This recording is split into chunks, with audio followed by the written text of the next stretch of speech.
नमस्कार दोस्तों, ज्योतिष और ग्रह में आपका बहुत बहुत स्वागत करता हूँ। ज्योतिष और ग्रह भाई अमरेंद्र में मैं एक बार फिर से आपका स्वागत करूँगा और करता हूँ। दोस्तों, आज मैं आपके लिए एक बड़ा स्पेसिफिक टॉपिक लेकर आया हूँ हमारे ज्योतिष से रिलेटेड। और ये टॉपिक बड़ा इंटरेस्टिंग है और मैं अपने तरफ से कोशिश किया हूँ कि इस टॉपिक पे कुछ निष्कर्ष निकाला जाए। जी हाँ, आप सोच रहे होंगे कि मैं कौन से टॉपिक पर डिस्कस करने वाला हूँ। तो ये जो टॉपिक है, दान और उपाय ज्योतिषीय विद्या के अनुसार किसे करना चाहिए, कब करना चाहिए। ये बिल्कुल ज़रूरी नहीं है कि आप ज़बरदस्ती दान करते रहिए, ज़बरदस्ती उपाय करते रहिए। ये आपको हानि ही पहुँचाएगी अगर बिना ज्योतिषीय सलाह के, बिना स्पेसिफिक रीज़न के आपने दान किया। जैसे एक एग्जाम्पल मैं आपसे बोलता हूँ कि अगर एक पहला भाव, पांचवा भाव और नौवां भाव, पहला भाव क्या होता है? आपका बॉडी, व्यक्तित्व। पांचवा भाव संतान, नौवां भाव भाग्य। अगर आप उस तीनों घर के ग्रहों की, राशियों की, या ग्रह जो बैठे हैं या ग्रह के स्वामी हैं, उनका अगर आप दान करेंगे तो अल्टीमेटली क्या होगा? You will lose your body.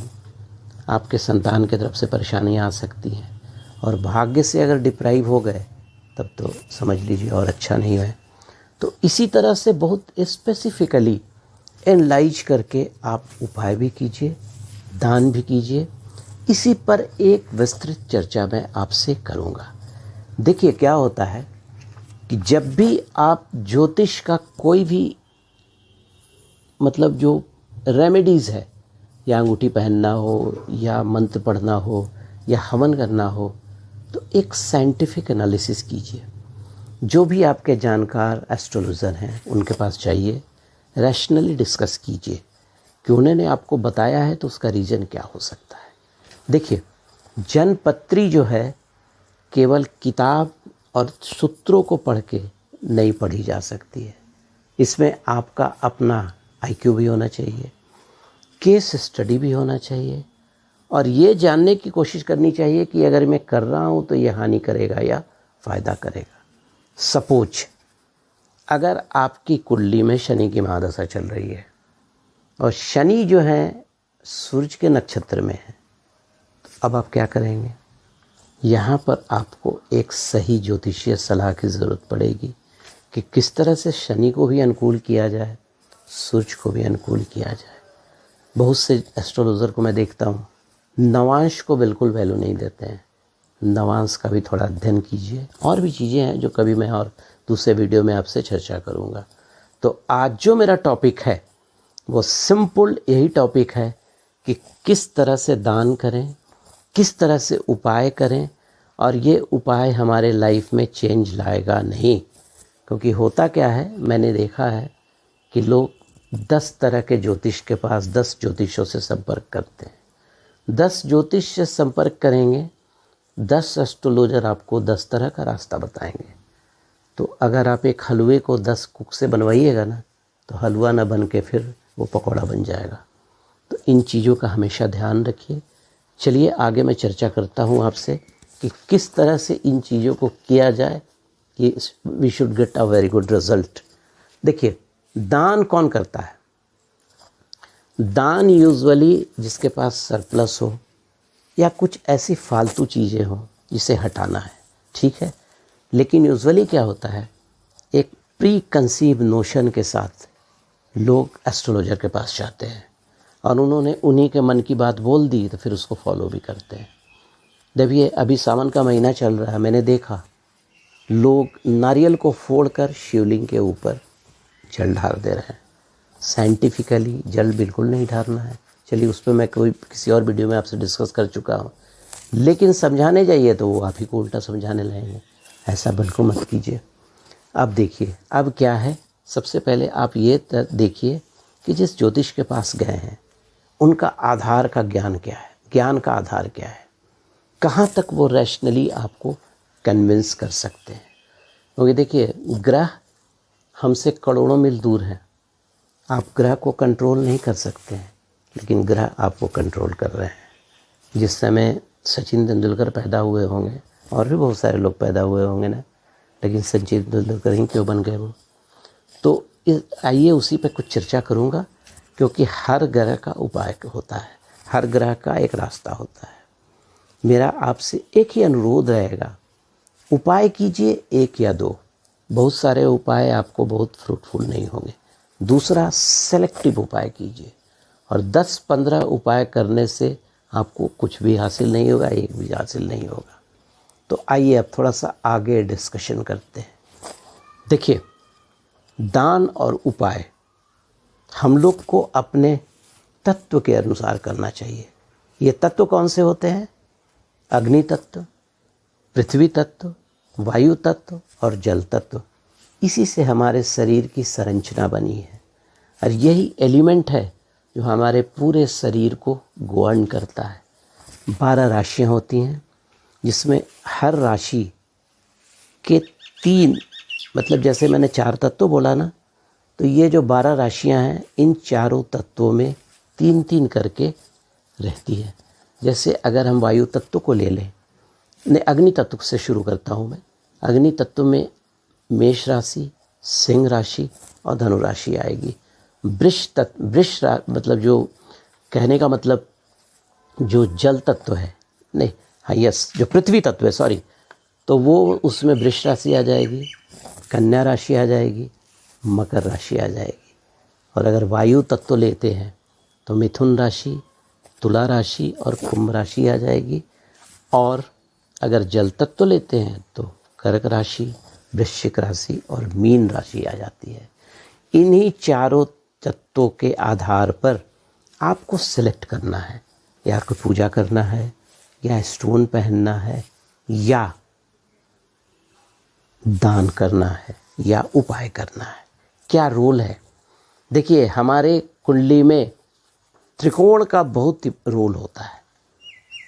त्रिकोण जो होते हैं 1, 5 और 9, हमारी जन्मपत्री में पहला घर, 5वां घर और 9वां घर, ये त्रिकोण कहलाते हैं। ठीक है, इस त्रिकोण का बड़ा वैल्यू होता है। और एक बात हमेशा याद रखिए कि त्रिकोण में जो जो ग्रह हैं, या त्रिकोण से रिलेटेड 1, 5 और 9 का कभी भूल के विधान न करेंगे। उसका रीज़न क्या है कि त्रिकोण, पहला घर शरीर का होता है, बॉडी का होता है, 5वां घर संतान का होता है, 9वां घर भाग्य का होता है। अगर इन चीज़ों को आप अपने से दूर कर देंगे तो what will happen? You will lose your personality, there may be a problem with your son, और आपके फेट में भी प्रॉब्लम्स आ सकते हैं। ठीक है, आइए एक एग्जाम्पल आपको समझाता हूँ। और ये तीनों जो ट्राइन होते हैं, एक दूसरे से 90 डिग्री के कोण पर रहते हैं, 120 डिग्री के कोण पर रहते हैं, सॉरी। और ये तीनों एक दूसरे को प्रभावित करते हैं। अगर ये तीनों त्रिकोण में 3 ग्रह बैठे हैं तो समझ लीजिए एक न एक ग्रह सब एक दूसरे को प्रभावित कर रहे हैं। जैसे मान लिया मैं कर्क लगन की कुंडली ले लेता हूँ। कर्क लगन की कुंडली में लगन में चंद्रमा बैठे हुए हैं, जो खुद जल तत्व हैं, और 5वां घर जो कि वृश्चिक राशि होगा, वहाँ मंगल बैठे हैं, जो अपने घर में बैठे हुए हैं, वो भी जल तत्व में चले गए। लेकिन अगर 9वां घर आप लेते हैं, 9वां घर मीन राशि है, जल तत्व है। बुध जो है न्यूट्रल प्लैनेट जरूर होता है, जल तत्व ही है, बट शत्रु की राशि में है। तो यहाँ पर आपकी जन्मपत्री में ये मंगल और चंद्रमा को कौन प्रभावित करेंगे? बुध प्रभावित कर देंगे। बुध थोड़ा सा अड़ंगा लगाने की कोशिश करेंगे। तो अब यहाँ पर मुझे कर्क और वृश्चिक को अगर ठीक करना है, वहाँ पे चंद्रमा और मंगल को और अच्छा करना है, और बुध से हमको रिजल्ट लेना है, तब क्या करेंगे आप? चूँकि ये जल तत्व की राशि है, आप बुध का उपाय करके, बुध को ठीक करके मंगल और चंद्रमा को ठीक करेंगे। ठीक है, चलिए थोड़ा सा और आगे बढ़ते हैं। ठीक है, अगर कोई ग्रह, ठीक है, कहीं पर भी बैठे और तत्व एक हो तो आपसी प्रभाव रहेगा ही रहेगा, ये बिल्कुल मानकर चलिए। ठीक है, मैंने अभी आपसे चर्चा किया 4 तत्वों की, अग्नि तत्व, पृथ्वी तत्व, वायु तत्व और जल तत्व। तो सबसे पहले दोस्तों मैं चर्चा करूंगा कि अगर आपके ग्रह का प्लेसमेंट मेष राशि, सिंह राशि या धनु राशि में हो तो आप उसका दान और उपाय न करिए। उसके बदले में जो ग्रह बैठे हुए हैं अग्नि तत्व में, उस ग्रह का यज्ञ करवाइए, हवन करवाइए। हर ग्रह की अपनी एक लकड़ी होती है, उस लकड़ी को भी उसमें सम्मिलित करके हवन की जो सुविधा होगी उसमें डालकर आप हवन करवाइए। और हवन करने वाले खुद बैठेंगे ही नहीं कि ब्राह्मण को बोल दिए कि पंडित जी मेरा जाप कर दीजिएगा, मेरा हवन कर दीजिएगा। नहीं, he has to be sit there, she has to be sit there. तब आपको जो अग्नि तत्व में ग्रह बैठे हैं उसका एक उचित फल मिल जाएगा। ठीक है, अब आइए थोड़ा आगे बढ़ते हैं। अब आते हैं पृथ्वी तत्व पर। ठीक है, देखिए पृथ्वी तत्व जो होता है, चूँकि इसमें आप स्टोन पहन सकते हैं। उसका रीज़न क्या है, जितने भी स्टोन हैं हमारे ज़मीन से निकलते हैं। ओके, जितने भी स्टोन हैं तो ज़मीन से संबंध हो गया। उसके अलावा जितने भी ज़मीन से सोना भी निकलता है। आप गोल्ड भी पहन सकते हैं अगर आपकी कुंडली अलाउ करती है तो। और इतना ही नहीं, अगर आपके पास थोड़ा फिनेंशियल प्रॉब्लम है तो आप हर ग्रह का जड़ आता है, जड़ को भी पहन सकते हैं। लेकिन उस जड़ को तभी तक पहनेंगे जब तक वो सूखे नहीं। सूखने के बाद फिर बदल दीजिएगा, नहीं तो उसमें वो रिज़ल्ट नहीं मिलेगा। क्योंकि उस जड़ में एक रेज़ीन होता है जो आपके चक्र को प्रभावित करता है और उस ग्रह के अनुकूल प्रभाव मिलने लगता है। ठीक है, और इतना ही नहीं, आप धातु भी धारण कर सकते हैं। ठीक है, ये चीज़ करिए। आपको देखिए, अगर अग्नि तत्व में आपका प्लेसमेंट है आपके ग्रहों का तो आपको फ़ायदा होगा। जल तत्व में प्लेसमेंट है तो फ़ायदा होगा। पृथ्वी तत्व में प्लेसमेंट है तो फ़ायदा होगा। वेरी सॉरी, अभी मैंने अग्नि तत्व बात किया, फिर पृथ्वी तत्व बात किया। पृथ्वी तत्व में, अग्नि तत्व में आप हवन करके अपने ग्रह को शांत कीजिए। पृथ्वी तत्व में अंगूठी और रत्न धारण करके किसी भी ज्योतिष से मिलकर कीजिए। अब आइए वायु तत्व पर चर्चा करता हूँ। वायु तत्व मतलब क्या हुआ, ब्रह्मांड। वायु हमको प्रभावित कर रहा है। वायु जल से भी कंट्रोल नहीं होगा, पृथ्वी से भी कंट्रोल नहीं होगा। देखते नहीं, टोर्नाडो आता है तो उसको कोई रोक नहीं पाता है। तो हम क्यों नहीं ग्रहों के लिए कुछ ऐसा उपाय करें कि मेरा ग्रह जो है वायु तत्व में अगर प्लेसमेंट है तो अच्छा रिजल्ट मिलने लगे। तो ये मानकर चलिए कि अगर आपकी कुंडली में मिथुन राशि में, तुला राशि में या कुंभ राशि में ग्रह विद्यमान है तो ये वायु तत्व में है। तो वायु तत्व के लिए दोस्त सबसे सिंपल मंत्रों का जाप कीजिए। मंत्रों का जाप से क्या होगा ना कि उसकी जो आवृत्ति होगी, वेवलेंथ होगा, वो वायुमंडल में मिलकर वो एक ऑरा क्रिएट करेगा जो आपको ग्रहों के अनुसार एक उचित फल देगा।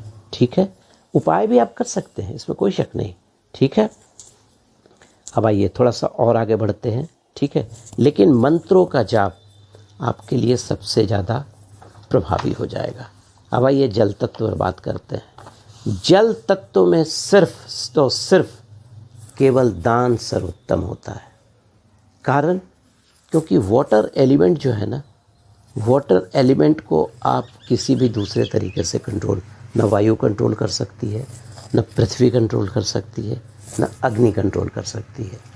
आप की कुंडली में अगर कोई भी ग्रह आपको लगता है विद्यमान है कर्क राशि में, वृश्चिक राशि में या मीन राशि में, तो उससे रिलेटेड जो भी ग्रह का जो भी आइटम्स है, जो भी उपाय आपके जो एस्ट्रोलॉजर बताते हैं, आप उसको दान कीजिए।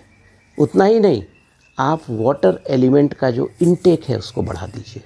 तो जल तत्व की जो का जो एरर है आपकी कुंडली में, जो त्रुटि है, वो गड़बड़ा ठीक हो जाएगा।